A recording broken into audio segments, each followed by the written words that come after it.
Hello दोस्तों, आपका स्वागत है आपके अपने चैनल हॉन्टेड पॉइंट में। दोस्तों, ये कहानी कुछ साल पहले की है, जब मेरी उम्र लगभग 11-12 बरस की थी। मैं बचपन से ही बड़ा शरारती हुआ करता था।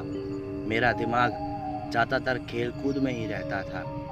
मैं कभी भी अपने घर वालों की बात को नहीं मानता था और ना ही मेरा मन पढ़ाई लिखाई में लगता था। जो मन में आता वही करता था। मेरे घरवाले मेरी हरकतों से बड़े परेशान रहने लगे थे। आखिरकार मेरे घरवालों ने मुझसे तंग आकर एक फैसला कर लिया, जो कि उन्हें वो फैसला कभी नहीं करना था। वो फैसला मेरी ज़िंदगी का ऐसा फैसला जिसने मुझे बुरी तरह से झंझोड़ कर रख दिया था, जिसे मैं अपनी पूरी ज़िंदगी में कभी भी नहीं भूल पाऊँगा और ना भुलाया जा सकता है। दोस्तों, मेरे घरवालों ने मुझे एक हॉस्टल भेजने का सोच लिया था। उन्हें लगा कि मैं शायद वहाँ जाकर सुधर जाऊँगा, पढ़ लिख कर एक अच्छा इंसान बन जाऊँगा। उन्होंने तो मेरे लिए अच्छा ही सोचा, पर दोस्तों, कहते हैं ना कि जब कुछ बुरा होने वाला होता है तो होनी आपको खुद ही अपने पास बुला लेती है। आप चाहे उससे कितना भी दूर भाग लो, वो आप तक पहुंच ही जाती है। ऐसा ही कुछ मेरे साथ भी होने वाला था। दोस्तों, होनी मुझे भी बुला रही थी। अभी मेरी उम्र लगभग छोटी ही थी। मैं कभी भी अपने घरवालों से दूर नहीं गया था, इसलिए मुझे भी उस हॉस्टल जाने से डर लग रहा था। दोस्तों, मैंने अपने घर वालों से बहुत मना किया कि मैं वहाँ नहीं जाऊँगा, मैं यहीं पढ़ लिख लूँगा। लेकिन दोस्तों, मेरे घर वालों ने मेरी एक ना सुनी, वो नहीं माने। वो मुझे अपने साथ लेकर उसी हॉस्टल में आ पहुँचे, जहाँ शायद हमें नहीं आना चाहिए था। दोस्तों, आप मेरी इस बात का बिल्कुल भी यकीन नहीं मानोगे कि जब मैंने उस हॉस्टल को बाहर से देखा तो वो हॉस्टल मुझे बाहर से ही बहुत ही ज़्यादा ख़तरनाक दिखाई दे रहा था। वो हॉस्टल काफ़ी पुराना था। उसके अंदर जाने के लिए तो मेरा दिल ही नहीं मान रहा था। मैंने अपने घर वालों से फिर काफ़ी मना किया, लेकिन फिर भी उन्होंने मेरी बात को नहीं माना और वो मुझे ज़बरदस्ती पकड़कर अंदर ले गए। अंदर ले जाकर उन्होंने मेरा एडमिशन उस हॉस्टल में करा दिया और फिर वो मुझे छोड़कर वहाँ से घर वापस चले आए। उनके जाने के बाद मैं काफ़ी देर तक रोया। मैं वहाँ अकेला रह गया था। मैं वहाँ किसी को नहीं जानता था। लेकिन थोड़ी देर बाद मेरी एक लड़के से मुलाकात होती है, जिसका नाम सूरज था। उसने मुझे काफ़ी समझाया कि भाई मत परेशान हो। जब हम भी यहाँ आए थे तब हम भी यहाँ अकेले थे। धीरे धीरे हमें यहाँ अच्छा लगने लगा। भाई, तुझे भी यहाँ अच्छा लगने लगेगा। दोस्तों, उसकी बात से मुझे काफ़ी हिम्मत मिली और फिर मैंने खुद को संभाला। दोस्तों, उसके बाद मुझे सूरज ने मेरा कमरा दिखाया। जब मैं कमरे में अंदर गया तो मुझे वो कमरा काफ़ी ठीक लगा और मैं उस कमरे में रहने लगा। दोस्तों, सूरज से मेरी काफ़ी अच्छी दोस्ती हो गई थी। हम दोनों एक साथ ही रहने लगे थे, साथ ही पढ़ते और साथ ही खाया पिया करते थे। काफ़ी कुछ ठीक चलने लगा था। मैं पढ़ाई लिखाई भी अच्छी करने लगा था। मैं खूब मन लगाकर पढ़ाई कर रहा था। पहले तो मुझे भी वहाँ बुरा लग रहा था, पर धीरे धीरे मुझे भी वहाँ पर अच्छा लगने लग गया। लेकिन कुछ समय के बाद मैंने कई लोगों के मुँह से एक 304 नामक कमरे के बारे में सुना। वो लोग बात कर रहे थे कि उस कमरे को बंद ही रहने देना, उसे कभी मत खोलना और ना किसी को उस कमरे के पास जाने देना। जैसे ही ये सब सुना दोस्तों, मेरी रातों की नींद ही उड़ गई थी। मेरे मन में अजीब अजीब से डरावने ख्याल आने लग गए थे। तो मैंने अपने दोस्त सूरज से भी उस 304 रूम नंबर के बारे में पूछा कि भाई, लोग उस कमरे के बारे में क्यों बात करते हैं? क्या है उस कमरे में? क्यों वहाँ कोई नहीं जाता? क्यों वो रूम बंद है? तो सूरज कहता है कि भाई, ये सब तो मैंने भी सुन रखा है, पर इसके बारे में तो मैं भी नहीं जानता कि क्या है उस रूम में। और भाई, मैं तुझसे भी कहता हूँ कि तू भी उस रूम में मत जाना। जब मैंने सूरज के मुंह से ये सब सुना तो मुझे और भी ज़्यादा डर लगने लग गया था। मुझे इतना तो यकीन हो गया था सूरज की बातों से कि यहाँ पर कुछ ना कुछ तो ज़रूर है जो मुझसे छुपा हुआ है। मेरी रातों की नींद ही उड़ गई थी। दोस्तों, मुझे घड़ी की टिक टिक की आवाज़ से भी डर लगने लग गया था। मुझे ही पता था कि मैं अपनी रातें कैसे गुजार रहा था। जब मैं पहले उस हॉस्टल में आया था तो मुझे ऐसा कुछ महसूस नहीं हुआ था, लेकिन धीरे धीरे कुछ समय के बाद मुझे रातों में डरावनी आवाज़ें आने लग गई थीं। पहले तो मैं उन आवाज़ों पर ज़्यादा ध्यान नहीं देता था।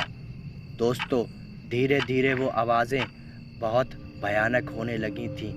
दोस्तों, मेरी रातें गुजारना मुश्किल से मुश्किल होती जा रही थीं। दोस्तों, मैंने एक दिन फ़ैसला कर लिया कि जब भी रात में अब आवाज़ आई तो मैं जाकर देखूंगा कि वो आवाज़ें कहाँ से आती हैं। मैंने बड़ी हिम्मत करके ये फ़ैसला किया और हर रोज़ की तरह फिर से एक रात आई जिसका मुझे इंतज़ार था।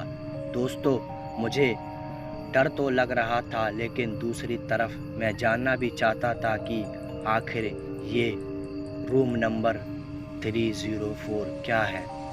आखिर इस रूम का क्या माजरा है? क्या है इसमें? इतना लोग क्यों डरते हैं उस रूम के पास जाने से? क्यों उस रूम को आज तक बंद रखा गया है? इस राज को सुलझाने में तो मैं भी लगा हुआ था। दोस्तों, मेरी रातों की नींद तो उड़ ही चुकी थी जब से मैंने ये सब सुना था। मैं तभी से ठीक से सोया नहीं। एक रात में ऐसे ही लेटा हुआ था। नींद किसको आए, मेरी आंखें खुली हुई थी डर के मारे। मैं उन्हीं आवाज़ों के इंतज़ार में था कि कब वो आवाज़ें आएं और मैं कब जाकर देखूं कि ये आवाज़ें कहाँ से आती हैं।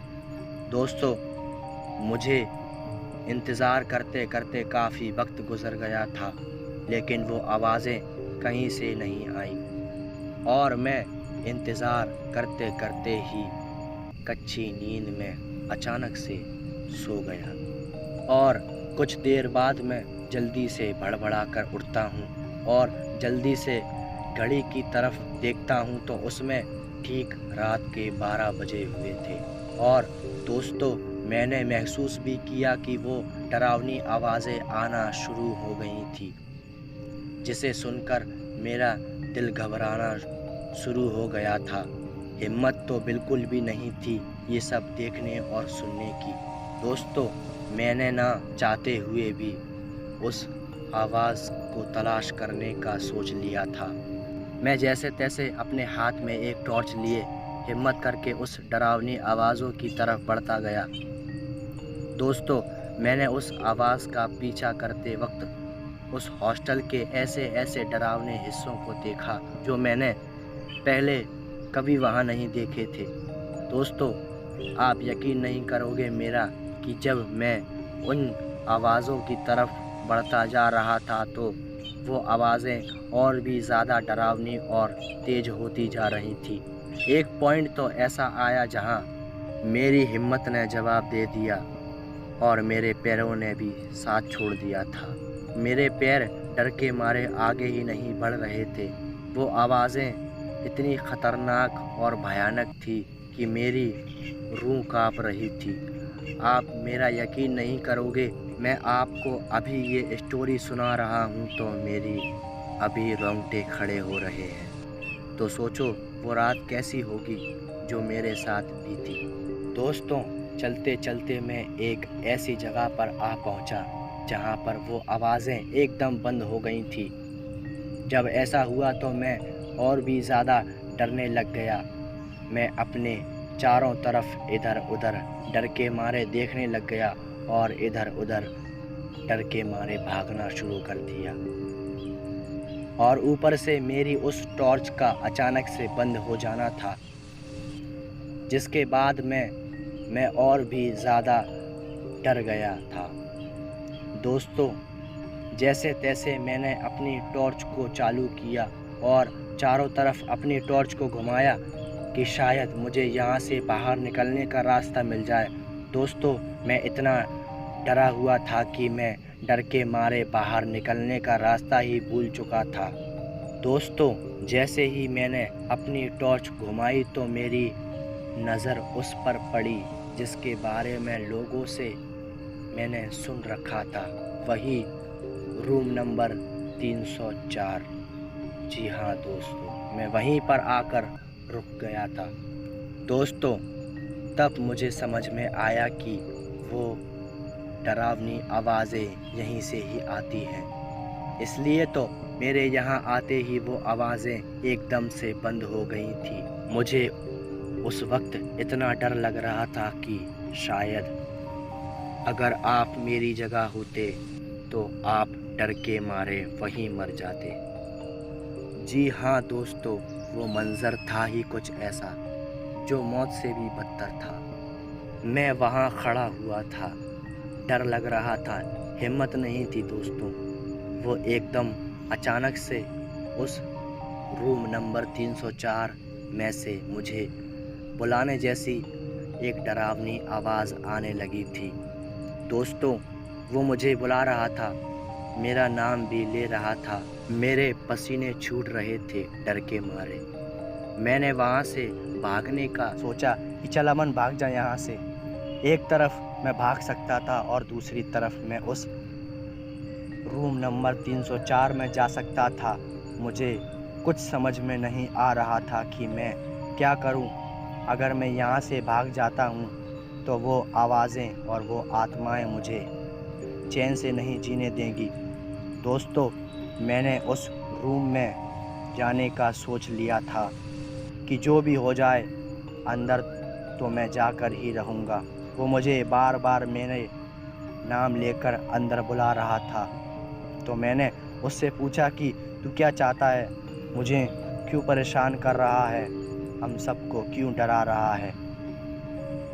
जो उसने कहा उसे सुनकर मेरी चीख निकल गई दोस्तों। वो कहता है कि मैं यहाँ आने वाले हर इंसान को मार डालना चाहता हूँ। जैसे ही मैंने ये सब सुना तो मानो जैसे मुझे अपनी मौत अपने सामने दिखाई देने लग गई थी। अब मुझे कुछ भी समझ में नहीं आ रहा था कि मैं क्या करूं, कहां जाऊं, किससे मदद मांगूं। मेरे लिए सारे रास्ते बंद हो चुके थे, सिर्फ एक ही रास्ता बचा था जो मुझे उस रूम नंबर 304 तक ले जाता। तो फिर आखिरकार मैंने उस रूम में जाने का फ़ैसला किया। दोस्तों, मैंने जैसे तैसे उस गेट को खोला तो मुझे अंदर कोई भी दिखाई नहीं दिया। वहाँ तो कोई भी नहीं था दूर दूर तक। मैंने उस भूत को काफ़ी आवाज़ें लगाईं कि तू कहाँ पर है, तू कौन है, तू हमें क्यों डरा रहा है, लेकिन उसका कोई भी जवाब नहीं आया। मैं वहाँ थोड़ी देर तक ही रुका रहा। जैसे ही मैं बाहर की तरफ आ रहा था तो एकदम अचानक से गेट लॉक हो गया और उस आत्मा की आवाज़ आई, जिसे सुनकर मेरी आधी जान ही निकल गई थी। वो कहता है कि तूने यहाँ आकर बहुत बड़ी गलती कर दी, तुझे यहाँ नहीं आना चाहिए था। मैंने जैसे तैसे हिम्मत करके उसकी तरफ देखा तो मेरी डर के मारे चीख निकल गई थी। वो भूत कोई और नहीं बल्कि वही मेरा दोस्त सूरज ही था। ये सब देखकर तो मेरी जान सी निकल चुकी थी। जिस दोस्त के साथ मैं इतने दिन रहा वो वही भूत था। आखिर मुझे क्यों पता नहीं चल पाया कि जिसके साथ मैं रह रहा हूँ वो कोई इंसान नहीं बल्कि एक भूत था। मेरा डर के मारे दिल सा फट गया था। मुझे कुछ भी समझ में नहीं आ रहा था कि मैं यहाँ से कैसे निकलूँ। मैंने हिम्मत करके गेट खोलने की काफ़ी कोशिश की लेकिन वो कहाँ खोलने देता। उसने वो गेट नहीं खोलने दिया। वो पहले मुझसे काफ़ी दूर खड़ा हुआ था। जैसे ही वो मेरे करीब आने लगा तो मुझे लगा कि मेरा आज आखिरी दिन है। मुझे बहुत डर लग रहा था। मुझे लग रहा था कि मैं आज ज़िंदा नहीं बच पाऊँगा। दोस्तों, मैंने जल्दी से अपनी पैंट की जेब में से एक माचिस निकाली जो कि मैं पहले से ही अपने पैंट में रख कर लाया था। जैसे ही मैंने उस माचिस को जलाया वो भूत मुझसे काफ़ी दूर हो गया डर के मारे। वो आगे नहीं बढ़ पा रहा था।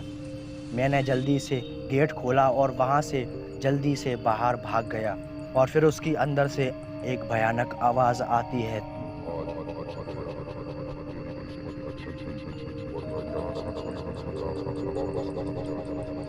दोस्तों, आप यकीन नहीं मानोगे मैं भागते समय पीछे पलट कर भी नहीं देख रहा था।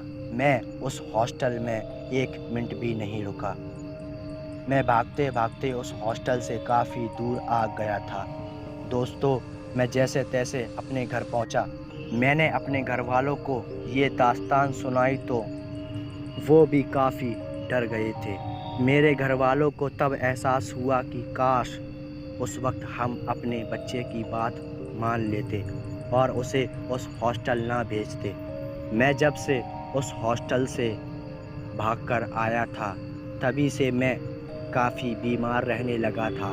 मैं एकदम पागल जैसा हो गया था। एकदम चुप रहने लगा था।